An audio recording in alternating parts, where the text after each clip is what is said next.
Well, I'm going off to the sports club again on the following Wednesday. This is 2 Wednesdays in a row. It's good to avoid the having to cook. I just noticed there the framing of this thing seems to be pretty well the same as what it was. It tilted up to the sky when I just tilted it. If I shoot straight in a sort of a linear to where my hand is with the other camera I had, I didn't have this issue, but I always have to angle it down, which is unnatural, on like a 45-degree angle to get a decent shot along the street. So I changed the settings, but unfortunately they don't seem to really help that much. It'd be nice if there was a framing setting where if I was at 90 degrees from the surface, I could just hold the camera straight and it would provide that image. But you've got to, it just isn't intuitive the way it's set up. I find it's annoying. But anyway, there's a bit of cloud cover here at the moment, a bit of a cloud cover in Boca Chica, Texas too, because they just had the Starship excuse me, still got a bit of a cough. They just did the Starship test number 9 flight.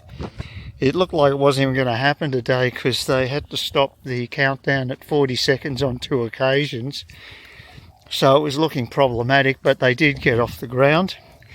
The good news is that the booster lifted the Starship into an altitude where they could do the hot staging and break up and go their separate ways. So that was good, considering that the booster, most of the engines were reused. There was 29 of them had been used previously, so that's a first for the Starship booster. So that went okay. That was the good news. The staging separation occurred okay, but they weren't going to catch the booster this time. It just went into the sea off Florida, and they approached it with a much tighter angle, and that caused problems for the booster. They knew there was a risk there, but they just wanted to see if they could save on the fuel consumption and what have you, slow it down faster and still keep its integrity. But it looks as though it did fire the rockets at the end just to the land, but they lost contact with it, so it probably broke up. So that wasn't 100%, but it was fairly good. Then the Starship itself, all 6 engines ignited, and they actually went through I think they fired them up for about 7-8 minutes, and they shut them down, and that all went down well. So that was better than the previous time, because they lost the Starship after about 7 minutes, I think, on the previous test run. So that was an improvement. And unfortunately, again, there was some leakage in the Starship that caused the Attitude rockets engines to fail. And so they lost control of the Starship after that. And it deorbited, but they couldn't do it in a controlled fashion to test the heat shields, which is a real pain because that was one of the major reasons for the flight. Prior to that, they tried deploying dummy Starlink satellites using a new door in the Starship to deploy it, and that didn't open fully, so that didn't work. So it was a mixed bag, and annoyingly, just they've got bugs with this Starship still. And the first Starship, which was the Raptor 1 engines in the previous version of it, seemed to be they seem to have got that one right, and they actually were able to test the heat shields a couple of times on 2 different flights. But because since they've gone to the Starship version 2, it's been a real problem. So it's a bit disappointing, but maybe not as bad as the previous flight. It's definitely an improvement on the previous flight in that the engines were being able to be shut down, all 6 engines on the Starship, and they've just got that other little bug they've got to sort out with making sure it's got proper attitude control, so they can have a controlled re-entry and test these heat shields, which is pretty frustrating because there's a lot of work to be done there, and they need the data, and they don't think they got it, unfortunately. So not great. So, oh, by the way, my refrigerator, it's really good. It's much colder than the previous one, the Beco, that's still there. Dale, my handyman, said he can fix the seals on that, so, but I haven't heard back from him, so I sent him an SMS today, and hopefully he'll get back to me. He tends to forget if you don't remind him. So, because I wanted to get that done quickly so I can get rid of the second refrigerator. I don't want it hanging around in the kitchen area. It's just taking up space. I don't really need a second refrigerator. I would like to test it out though with the new seals and see whether it's a lot cooler, because if you've got leakage, there's split seals that are on the rim of the doors, and there must be a lot of air getting in through those split seals. So you know, I didn't realise you could change them that easy, but Dale said, yeah, they just slide into guides and you just got to cut them the right length, and you're laughing. So there you go. So I just believed in planned obsolescence, but no, he knows ways around it. He's good that way. But anyway, it's nice to have a bigger fridge, one that's actually very efficient. All the ice cream is totally frozen, not soft like it was on the previous one. So stuff I put in the freezer will last longer, presumably, because it's going to be colder. And there's much more real estate. It's a bigger fridge, so that's also good, except it does also mean there's a 20% increase in electricity consumption. So a little more costly to run. But may not be much more compared to the old fridge, seeing it had all those leaks happening. Old fridge, inefficient. I guess they probably use up more juice than originally, so difficult to say. Anyway, I really need a walk, so I could have got a lift with Sid, but I decided not to. I wasn't planning on going to sports club today, but he seemed keen, so. And I'm fairly happy to skip having to cook another meal. Get a bit sick of it, to be honest with you. It's nice to avoid that for a night or two each week. And also I'm pretty well run out of grog, and I may have a few alcohol-free days. Just see how I go, because I've been drinking every single day and I don't normally do that. So I wanted to get this new Aussie gin, which is about $51 a bottle, and supposedly was in stock at the Coastwatchers shopping centre, the Liquorland there, but I couldn't get it delivered. It just said it was out of stock as soon as I went on to the to put a delivery in. So it's very frustrating. The information online, you know, the stock information is not 100% accurate. So, because I'm getting a bit sick of just having the no-name gin. You get Sport, you have the Tanquin area. It's a really nice gin, and then I have to go back to having clean skin stuff. It's a bit of a put down. So, and this Australian gin is 51, so it's about, the other one's 39, so it costs more, but it is 40% alcohol by volume, whereas the clean skin is a 37.5, I think, or 37. So you get a bit more bang for your buck alcohol-wise with the Aussie one. I'd just like to try it, but I don't think they've got much in stock, unfortunately. It might be a new item they're trying to introduce, but I'd like to try it for a change.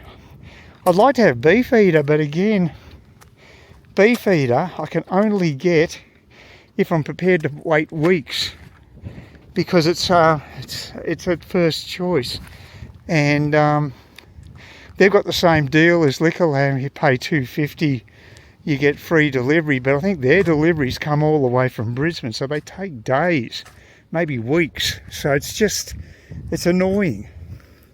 So I don't know if I'd... I do like Beefeater, it's a good gin.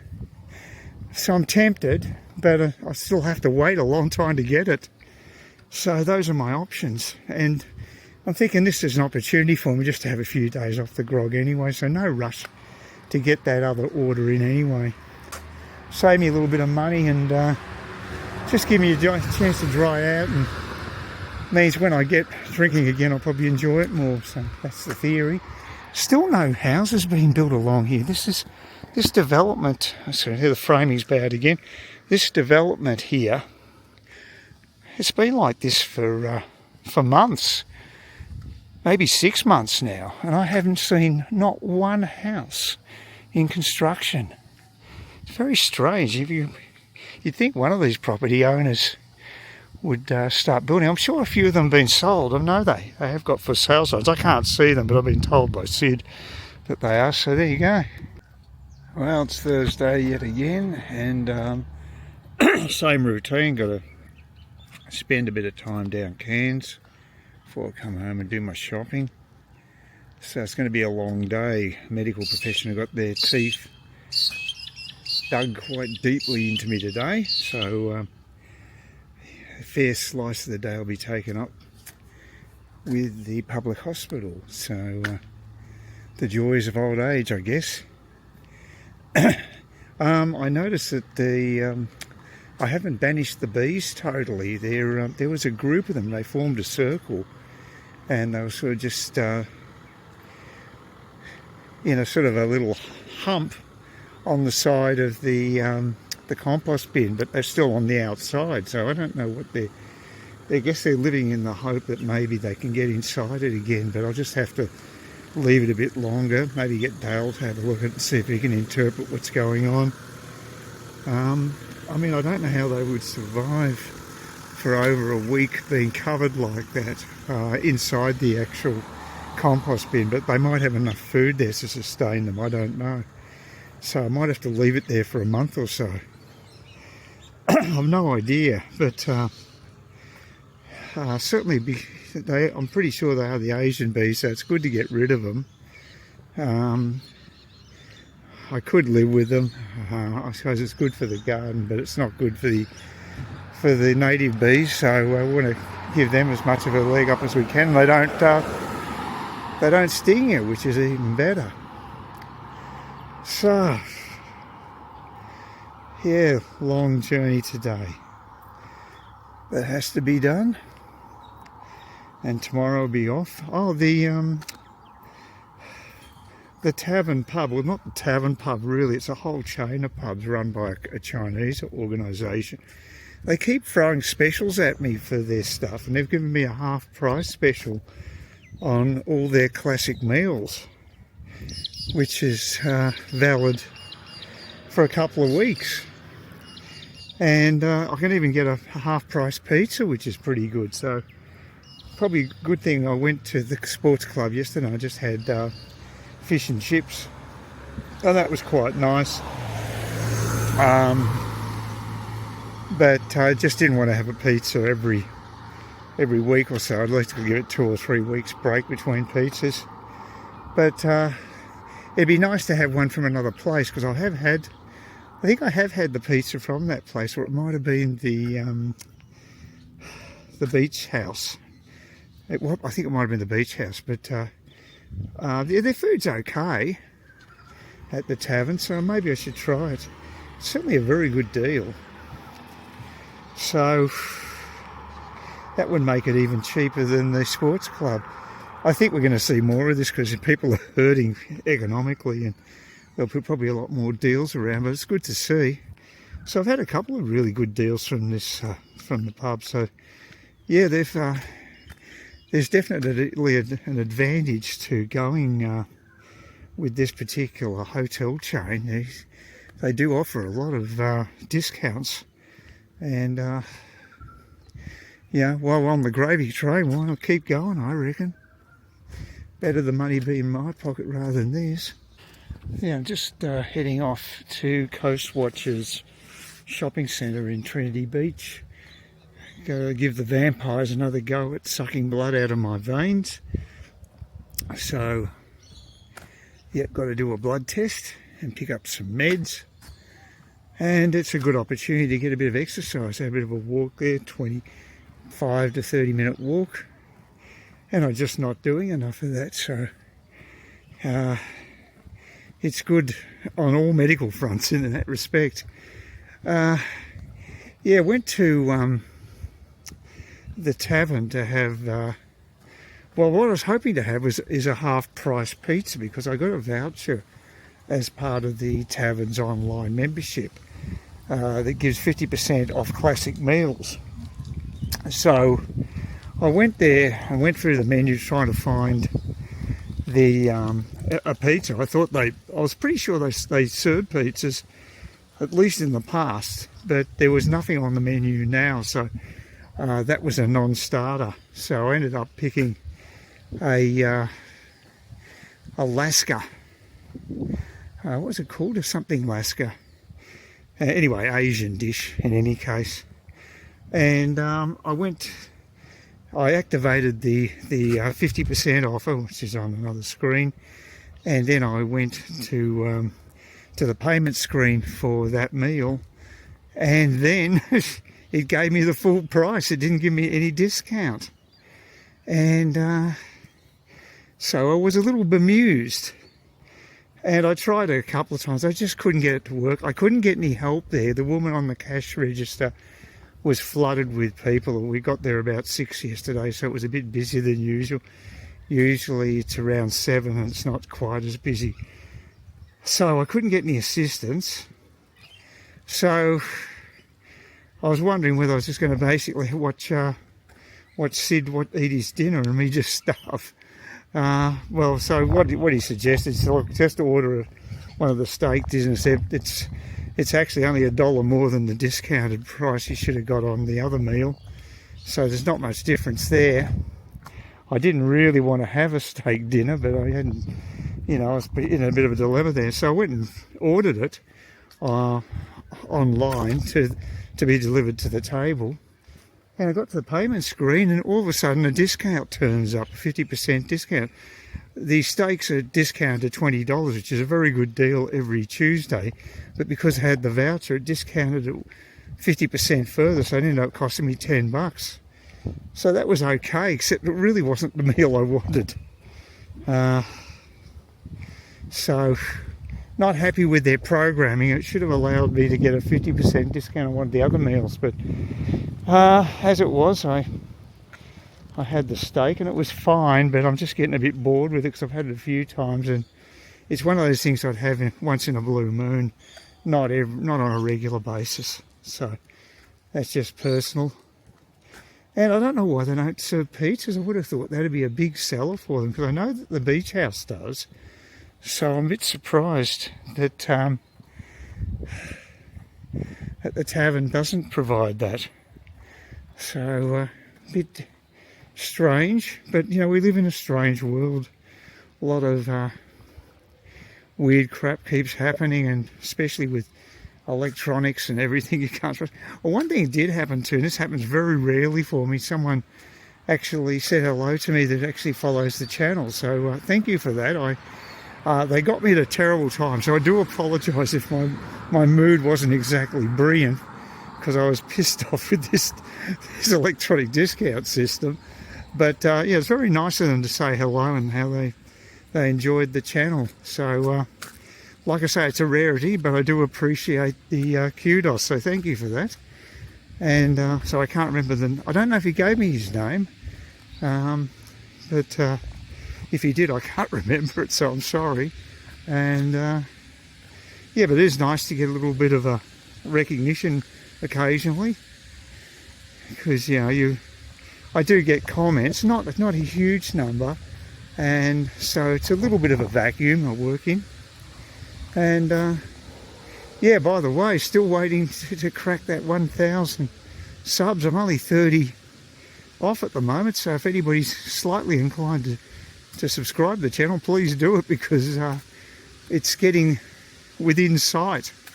So it would be nice to get over that peak. Not that I don't even know if I'd bother with advertising. I certainly wouldn't do the heavy advertising some people do. One thing that really annoys me is when you go onto websites or you go onto YouTube channels and you're watching one of their videos, and all of a sudden there comes a bloody an ad for a VPN. They start talking about a VPN or some other product just out of the blue. I really don't like that, and I will never give a thumbs up to a video like that, because I just think that's, you know, that's sort of hijacking you a bit.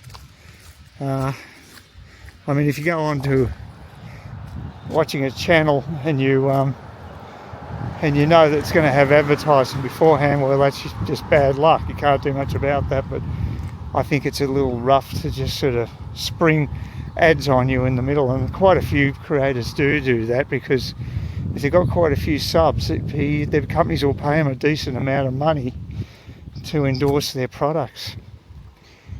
But yeah, I just don't like it.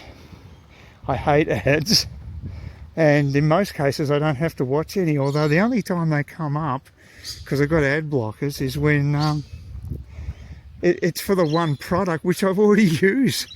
It's fast travel. I already used their service. I used it for insurance last time, so it's not very well targeted, because that comes up time and time again. Maybe they've got a very big spend online, but it isn't. It obviously isn't targeted. Although I'm not. Yeah, they wouldn't ID me from my my YouTube name, so I suppose that's an issue. I suppose when I think about it, they wouldn't be able to match me anyway. So, but it's amazing the number of times that the sort of fast cover ads come up. It's just all the time. So yeah, I'm getting a reasonably early start. It's about 8:30. I don't want to get there too early, because I find a lot of people up here, they go and get things like blood tests done before work, so it's best to maybe wait till getting there at around 9ish is probably better than earlier. It's my experience anyway. There's quite a bit of traffic down here at the moment, and there's a hell of a lot of cars parked along the road. I also checked out real estate recently, or just yesterday actually, and I was looking at Clifton Beach, just can do a price comparison. It's normally about 100, I think the average, it's over 100,000 higher than in Kawara for a 4-bedroom home. But I did see one advertised, which was a 3-bedroom, 2-bathroom home on a decent sized block. It's slightly larger than mine, I'd say, just by a few square metres. And that actually, it might have even had a pool, which I don't really want because I wouldn't use it, and it'd just be up for the maintenance, which is a pain in the arse. But the price was quite good. The prices in Clifton Beach, according to the guide on realestate.com, have pretty well flattened for the last couple of years. So the differential between us and them isn't as great. So the thing is, I like the look of the house. The other thing was, the house was sort of renovated and mine isn't. So I've got to spend money to have my place renovated, which is a bit of a hassle. It would be lovely to move into a house that you don't have to do that stuff. The trouble is, excuse me, if you actually do sell a house, you go through all the hassles of moving and the costs. And I mean, it's only one suburb up the road, but still, it's still a big hassle. So I don't think I'd ever leave the place I'm in anyway. It's just not worth it. But, you know, having to do renos is a pain in the backside. Although Dale, my handyman, he said he can do tiling work for me, which is fantastic, because I've got these really crappy old tiles in the bathrooms and I'd like to get them replaced. And he said I can just put tiles on top of it rather than having to dig up the old tiles, which is going to cost you 3 times as much, he said. But to just put tiles on top, if you can do that, you'll save yourself a lot of money. So he reckons he can do it for my main toilet, which is a very small area to do, just as a test run. see what his workmanship's like. He's pretty good. He knows what he's doing generally. Certainly knows how to lop trees, which is handy. And see how we go. And I've been wanting to get the kitchen done as well. I found this disgustingly big cockroach in my utensils drawer a couple of nights ago. That really put me off. I don't know how it got there, but I've been using these strips, crawling insect strips, and they are super effective, because I used to have to put up with cockroaches in the house probably every second day. I would think, maybe even on a daily basis, I'd find another damn cockroach I had to kill. It's just ridiculous, totally inundated with them. But since I've distributed these strips in the kitchen and the bathroom, haven't even done it in the bedroom, but I haven't come across another cockroach in the bedroom since I did it about 2 months ago, I'd say. And it really works well. Worth their weight in gold as far as I'm concerned, so I'll buy another pack of them once these ones have effectiveness have diminished. And yeah, because cockroaches, they're not pleasant. I mean, once the worst experience I had with a cockroach was I went to bed and one of the damn things crawled all over me while I was on the bed. And I turned the lights out, I was lying down on the bed, and the thing just crawled across my body. That was horrible. So I could do without that. It's good walking down here. It's not so great on the bike because it's always a headwind, but it's nice when you just do an old Shanks pony. It's great. It was quite funny coming back from the tavern last night. Sid gave me a lift back to my house, which was very nice of him. We pulled up outside my place and there was a wallaby just down the road, and quite easily illuminated. He seemed pretty tame compared to some of them. Most of them are pretty skittish, and they'll run away as soon as they see a human. But this one was much more bold.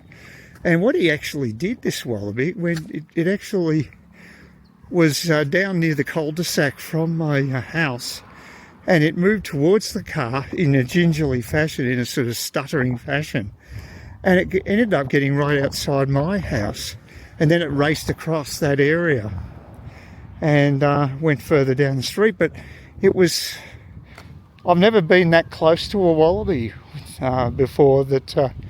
I thought they'd be much more shy. Than they knew there were people in the car, I'm sure. But I guess they were used to it, and I don't think anybody, attacks wallabies in my area. I think they're sort of pretty conservation-minded.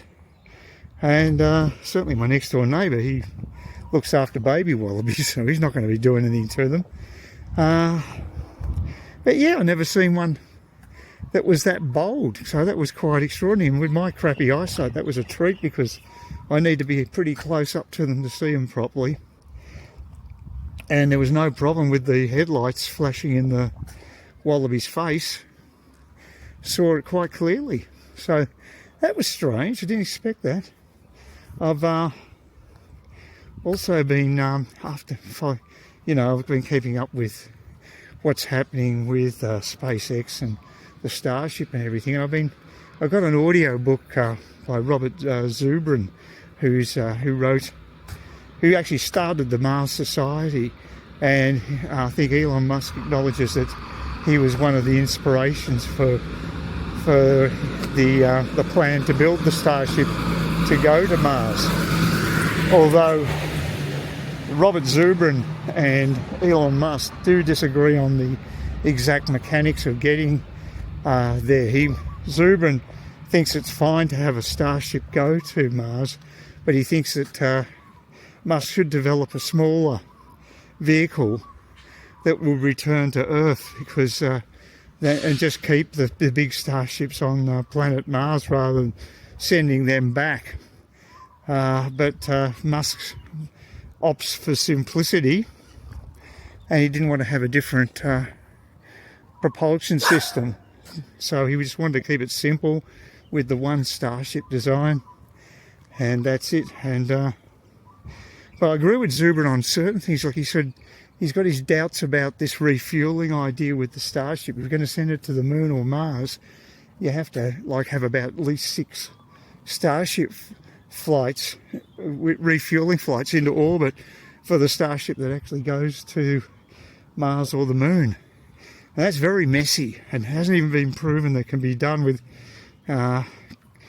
cold liquid fuel in orbit, whether the transfer can be done. So, whereas he sort of thinks it's better just have a direct flight to Mars, like they did with the Apollo system to the Moon. There were people there who also wanted to complicate the whole setup and have space stations and a whole lot of other things, which actually jacked up the price and also made the whole exercise much more complicated. Whereas Zubin is on the same wavelength with Musk with simplicity, but he just believes a direct flight there would be the way to go. So, and they had plans. It looked as though, from the way he's talking, in the 90s, it looked like there was a very good chance that would happen. But because they still had the NASA engineers around at that stage from the 70s, they were still available, and so you had all the intellectual property available at your hands, and it would have been a much easier thing to do than leaving it till decades later with the SLS, which is a total turkey in my opinion. It costs a fortune using old space shuttle technology, and it's more a political decision rather than a scientific engineering solution to getting to the Moon or to Mars, or the Moon in the case of SLS. So it's a bit of a turkey in my opinion. So Zubin has his differences with Musk, but I think they're on a fairly similar wavelength. Although one thing he did say is he thinks that Elon Musk is now much more arrogant than he used to be and doesn't listen to advice the way he used to, which is a bit of a worry. So he was quite happy to talk about him in candid terms. So that is interesting. So poor old Muskie, he's coming in for a bit of flack lately. He's having a rough time. Still think he's a great engineer, but I got to say I do get a bit sick of some of these promises he makes, because he does over-promise and under-deliver quite a lot. So, and Tesla's been a real pain in the ass for him. So, yeah, I don't know what the future's like there, but I think when it comes to SpaceX, if they can nail the current problems they're having with the Starship, potentially it is a total game changer. So that's why I'm still waiting with hope. It is that important. And if they're not being sabotaged by someone inside SpaceX, they will get it worked out.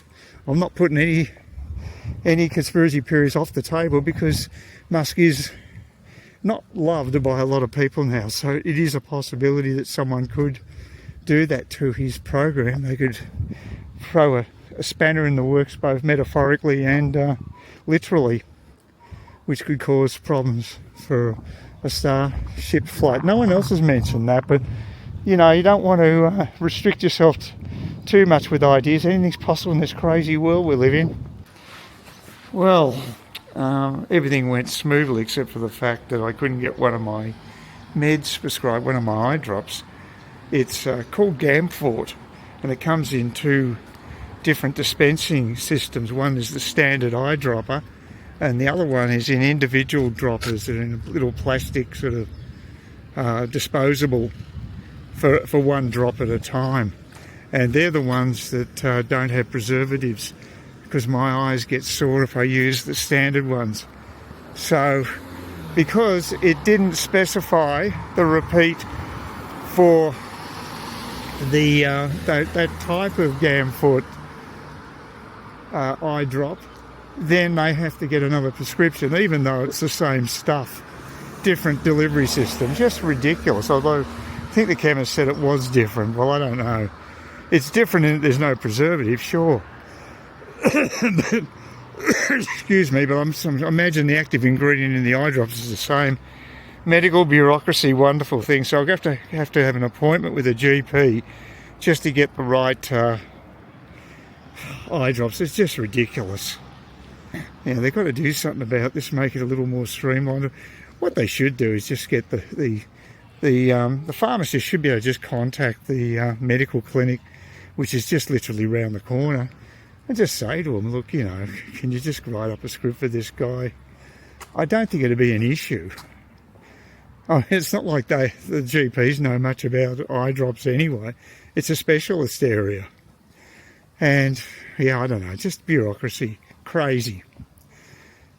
But that's life. Life's full of little challenges, niggles and things, and it never changes. There's always something's going to bug you and you have to fight your way through. I'm still waiting to hear about the dividend payment that went to some shonky offshore account. I contacted Computershare ages ago and didn't get a very good response. And then I went to the Australian Financial something or other. I can never remember their full name, but they're quite good. They'll raise a dispute for you that you have with a financial institution. And in my case, the Computershare are the ones who are the share registry for that particular coal share.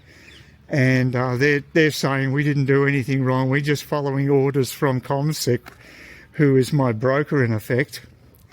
And we take no responsibility. And I'm thinking, well, if you're a share registry, CommSec is a bank, why don't they have an alert when the bank account payment details have changed to something that's nothing like what all the others are?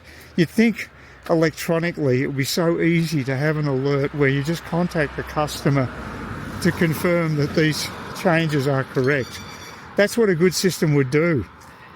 It could be resolved very quickly online, I guess. You could do it through your banking website, for instance. Just say, yes, that is correct, or no, I don't know where this bank is, and they just put a freeze on the payment. But no, they just let the money go through. And I just think that's slack. In the case of CommSec, who are the ones who actually alert the share registry and the share registry themselves, I think they're both at fault.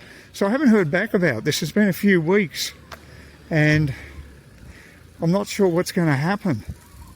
But I'm not I'm fairly pessimistic. So that could be $720 that just goes down the gurgler to some shyster overseas who's a scam artist. Not ideal. Well, I think about last night, finally caught up with Steve and Yvonne. They were, haven't seen them since I've been back from overseas actually, haven't seen them at all. And apparently they've been down in Canberra, but I thought they might be away because when I go past their house on the bus, it just always looked the same. Like there's no movement, no one going in and out, so it just looked like they weren't there. But no, they're fine, which is good, because I was a little worried. I sent Steve an email and didn't get a response, so apparently he's having computer problems, which is a real pain. Had to buy himself a new PC, so I know that's a bit of a hassle. Not as much of a hassle as moving a house, but it's a bit of a hassle these days. Well, I know he's fairly digitally conscious. He'd be using all the digital tricks, so it would affect a lot of things for him, of course. So, yeah, without a computer, you're pretty well stuffed. Although we've got a number of computers when you think about it. The smartphone is a computer. I've got tablets. I've got a tablet. I've got a laptop as well. So I do have backups. Thank God. I think you have to if you can afford them. Because you just can't rely on technology to always work, because it doesn't. But anyway, I'm glad they're okay. I should have offered them some garlic. I might, I'll email Yvonne. The thing is, when I'm at, I'm not a big fan of the tavern, especially when it's busy, because I just can't hear what people are saying. It was even a struggle to hear what Sid was saying on the other side of the table. There's so much ambient sound, and the way it's designed, you've got a tile floor, you've got walls that have absolutely no furnish, no fabric or curtains or anything to absorb the the noise, so you get this incredible echo effect. And I find the ambient sound makes it almost impossible to hear. Because, you know, at my age, I'm losing my hearing as well. So it's really tough socially. That's what I love about the Palm Cove, the pub there, which is also owned by the same people, the tavern in Trinity Beach. That's much nicer. It's old school. You go out into a beer garden type area, and if it's a sunny day, it's beautiful because you can have a bit of, you know, a natural light, and you might even win yourself a meat tray if you're lucky. But yeah, the tavern it's a bit sterile for my liking.